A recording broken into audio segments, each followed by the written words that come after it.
taking over, that's a promise, not a threat.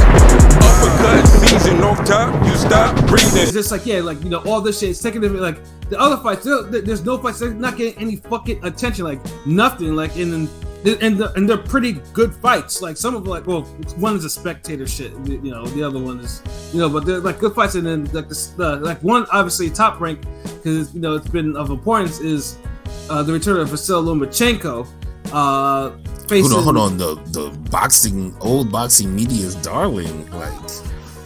Is the darling, the return of the prodigal of Ring Magazine's prodigal son. Like, oh. Yes, yes, the return. You know, and then he's over here, you know, in getting a, you know, in of course another shot to get a shot at Devin Haney's in the undisputed title, because, you know, Bob really wants that shot. But before that happens, you know, he's gonna have to face none other than Jamaine Ortiz.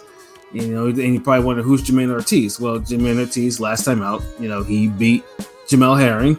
You know, wasn't the best fight to watch, but it was a clear win. You know, and you know, Herring was. I mean, it picked up after the fourth. Yeah, you know, and you know, and Herring, you know, I think, you know, Jamaine Herring, you know, friend of ring, and, you know, definitely, you know, you can say that he probably saw better days after that. You know, and you know, I think he probably retired. So it's. You know, like I said, so I mean, it's not a bad fight. I mean, Jamaine Ortiz is he is a good, exciting fighter. I mean, outside of that fight, I mean, dude, it's nowhere near a bad fight. It's the best fight Lomachenko's had since the Teofimo Lopez fight. If we're talking about prime, young, undefeated, strong guy, pretty big for 135. Yeah. I think has he been a sparring partner for Lomachenko? Yeah, he was a sparring partner. Yeah. Yeah, so that's the only thing. It's like the familiarity of it, but it's still a compelling fight. Like, you know, I haven't looked forward to a Lomachenko fight in like 2 years. Right, you know, and Lomachenko. I mean, and obviously Lomachenko was a big part of why lightweight was such a the lightweight titles was such a fuck up. Which eventually, you know, luckily, you know, boxing got shine, and we actually had some clarification on like who the true number one lightweight is, in Devin Haney. But dude, yeah, I mean, Lomachenko at one point really, I think, fucked up his momentum, and for no good reason, too. And the Luke Campbell fight is the fight that told me like he can't fight bigger guys. Like bigger guys or bigger physical guys are a real problem. It's weird to call somebody a unified 135 champion, not a true lightweight, but he kind of isn't. You know, he's small. He's a small. Nah, he's a true lightweight. He's a lightweight. Like Lomachenko's a lightweight. The thing is, he's an older lightweight, and he doesn't have the natural size. But if you look at the muscle, like his stature, like. I'm not gonna call this dude undersized or anything. Nah, he's in the division. He's in the division. Dudes who are younger and making 135, they're just gonna be bigger than him. Like that's all it is. And you know, he's got to prove that he's better. Like he showed. Like look how big Pedraza is. Like Luke Campbell, like he's handled these dudes. It's just. Guys like Luke Campbell just made it a harder fight, like the physicality and the not trying to give up. Right. Yeah. And I think Ortiz is going to be on the same wavelength. Yeah, and you always have the situation sometimes even the sparring partner, like if you spar him like so many rounds, there's familiarity. So Jamaine Ortiz is like there's nothing that he hasn't seen from. He's not used to. Yeah. So I mean, like I said, but obviously with Jamaine Ortiz, I mean, he definitely has an opportunity and a half. Like, you know, this is definitely, you know, like the headgear's off. Yeah, the headgear's off. Like, you know, and it's just like, hey, he wins this, I'm sure they'll find a title shot for him. They will find a title shot for him if he beats Lomachenko. Yeah, yo, definitely. But are y'all really giving him a shot though? Because I feel like Lomachenko, like Ortiz would have the fight of his life, the night of his career. Yeah, I just can't beat Lomachenko. I just can't forget when Joseph Midorno dropped him twice in that draw. That was a great. That was a damn fight of the year. That was a damn fight of the year. But I just can't. I just can't shake that Midorno dropped him twice in that fight. So it's hard for me. I mean, Adorno can punch. You know, I hear what you're saying though. But Loma can punch too, especially when he gets going. Like, and Loma's one of those dudes. He punches hard, like in combination. Like, he might not get you with the one punch. So yeah, those pity pats catch up. Yeah, they're not pity pats. Not pity pat. No, like, I'm just saying from the short shots, like you just the bing bing bing. It gets you after a while. Is what I'm saying. So, like, let me ask y'all this: like, out of like, what would you give the percentage that you think like the chance Ortiz? Like I know I said 60-40 for Spence Stanionis, but what's y'all percentage for Lomachenko Ortiz? Maybe 75-25. Yeah, I was thinking 75-25. I was being a little generous, 70-30. Yeah, I was more 70-30 myself, but that just shows you how good Lomachenko is. But I think since Lomachenko, I've never been a fan of Lomachenko, but I mean, like, we know. Oh yeah, no, you gotta respect his skills. I fucks with Lomachenko. It's just when it came to the Tio fight, I couldn't pick him over the takeover. That's all. Yeah, me neither. Yeah, definitely. But I probably speak more highly on Loma than all y'all in here. It's like, yeah, I would say I don't think that's because I've been criticizing him since before his debut. So it's like I'm not. Lomachenko footwork elite, like, and he's gotten better as a puncher. Like, he's somebody who's improved. Like, he can't really fight backwards still, but I mean, my thing. He's always darting in and out. Like, I think he can fight backwards. It's just how many people really make him fight backwards? Yeah, he just kind of circles. He kind of Andre Ward's it a little. I mean, my thing with Lomachenko, obviously, because I always say that Duke could have really, solidified himself like at lightweight, like as a real all-time great lightweight if he didn't fuck around like he just did. That's the shit. I was like, I don't want to face Haney a lot. Just give me one of that GameStop belt or whatever. Yes, and then keep it moving. Yeah. We'll freeze Haney out. And then losing the Tio kind of like the karma kind of hit. Yeah, it hit him quick. So it's like, and he was dismissive of Tio because remember they didn't do the rematch clause or any of that shit. So he kind of, I think, but low key, I think I think Lomachenko learned his lesson, and I think he's more focused. Like, I don't think he likes being where he is. Like, he just old boxing media touts him up on pound for pound list because what he's done in the past, but I think he knows he hasn't done anything impressive like that recently. Like in Nakatani and Komei, I mean, Nakatani was an impressive ass whooping because I really did. But Nakatani, like, he's not even on David Venetian level. Here we go. Yeah, we know. Yeah, I'm not doing this. I'm done. I'm just saying, like, we're not gonna damn like. No, act like that was some, that was still a Tio leftover. Like, yeah, Nakatani had the goodwill because of he bodied that motherfucker of Verdejo. So yeah, but he bodied that piece of shit. Yeah. But I mean, we're not just gonna say, hey, he bodied Gladiator or Thanos or something. Yeah, fuck out of here. And the Comey shit, he should have stopped him, but whatever. Yeah, the Comey shit, he really. I don't know why he did. He was showing off to the ref should have stopped that. Like, everybody, like, get him out of there. Like, so I'm just reading this comment from Andrew. I've been critical of Loma. Yeah, I saw his new Top Rank special. I didn't even know he even had a fucking special. Yeah, he got it. They're pushing it. Yeah, they're definitely. Did they release that shit today? It's been out yesterday, a couple days ago. I thought. Really? Yeah. It's been out for like at least 3-4 days. Yeah, it's been a couple 3 days. Yeah. Damn, it hasn't even crossed my path, and I have ESPN Plus too. I'm sure that's on it. Dude, it's been on YouTube and shit. Yeah. But dude, no one cares because it's like, it's like several things is happening. Like, one, no mainstream mega fight is happening at the end of the year, so everybody boxing's in a chaotic place right now. Lomachenko hasn't done anything impressive, and it hasn't been anything impressive to carry over to the casuals. But yet, every time you turn around, old boxing media still has him as like one of the top 10 best fighters in the world. So yeah, which is bullshit.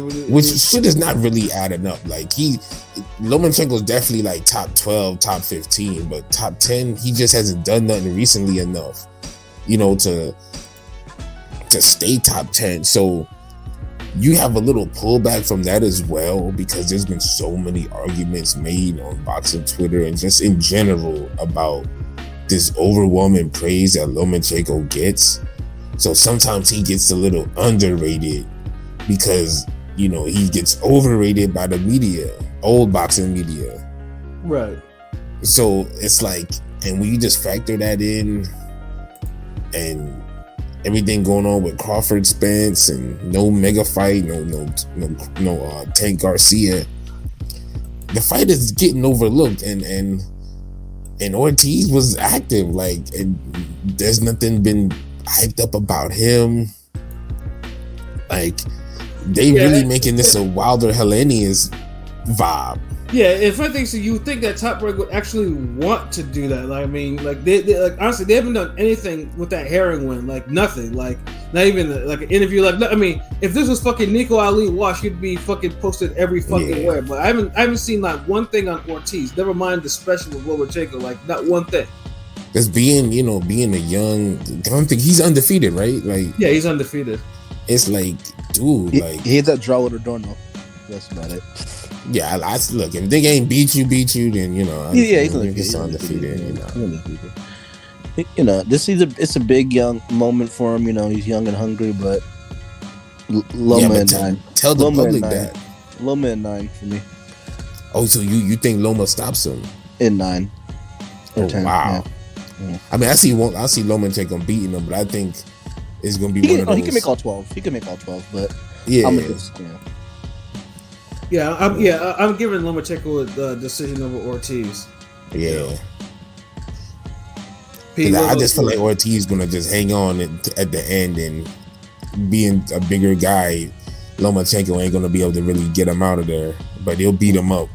I say Loma wide UD. So I think the pilot's calling for the decision. Pilot's calling for the knockout.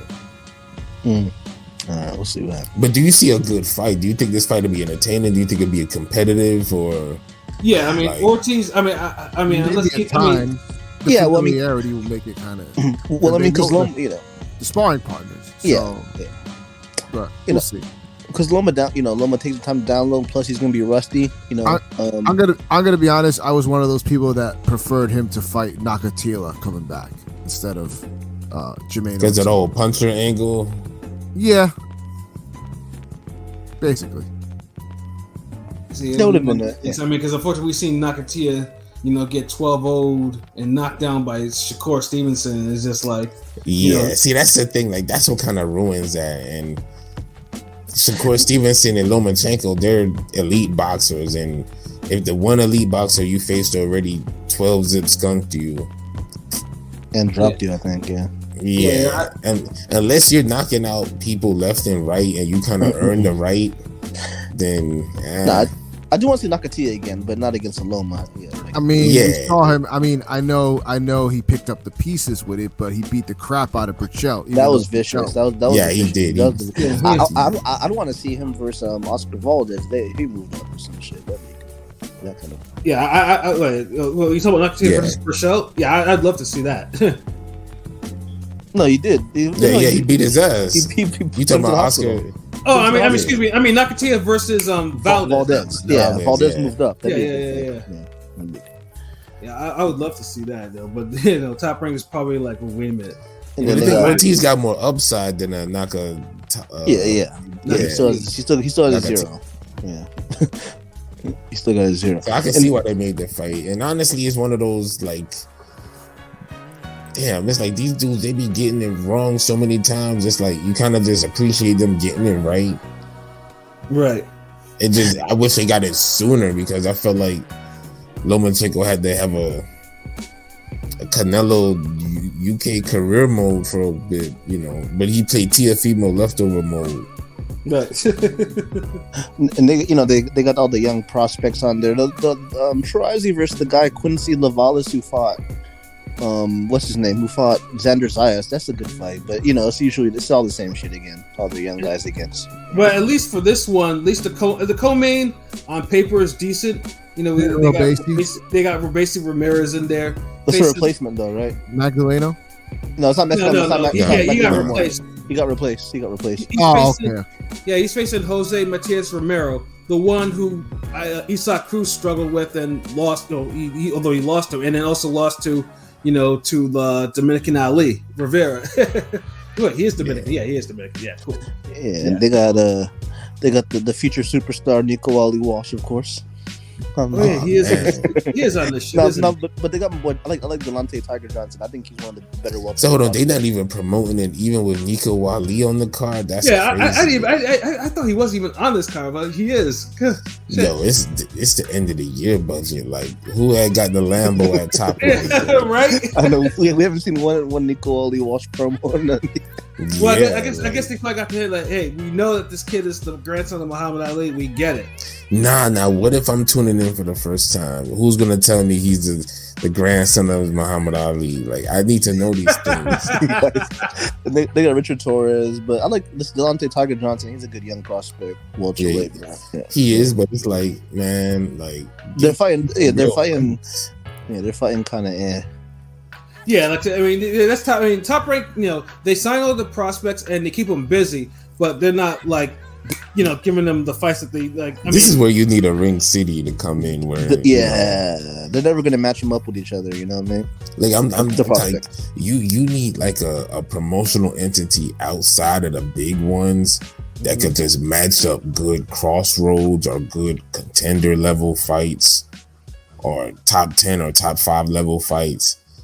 Where it's no fucking agenda behind it. It's no like, okay, we gotta showcase you this guy. Or we want to make you sure. We want to show that she's a star. We want to show you this guy, this person. Like, right. Like, no, give us like the winner of this person will be in line for a title shot. The winner of this will be in line for a title eliminator. Like, we need some like real good matchups. Like, none of this Jobber Festival shit niggas be doing. Like, give me Keyshawn Davis versus Muratala or something like that. Some matchups. Like, all this is predictable as fuck. Like, so that's when you need like a Ring City or something that could just say, look, we're not trying to showcase you a bunch of goddamn prospects. We're trying to give you the niggas who's already on the line doing this shit. Like, the prospect Jobber Festivals, that's cool for the beginning of the YouTube cards for Showtime or ESPN or the Zone Golden Boy Matchroom, whatever the fuck. But we want to give you niggas good fights, contender fights right the fuck now. Right. Well, I mean, the Troy Isley fights, he's fighting the guy Zayas he was beating the shit out of him, but he couldn't beat him up or drop him. He couldn't drop him, so that's a decent fight. But I'm saying like these have a long list. If that was like on like the opener, and that was just like that would be fine. But I think Top Rank just has this. They fall into this weird pattern of having the prospect. I mean, they keep them active, but it's always fighting WWF superstar ass fights. And and that's the thing. It's like they be having these Nostradamus track listings with the fights because they be all out of order and shit. Like.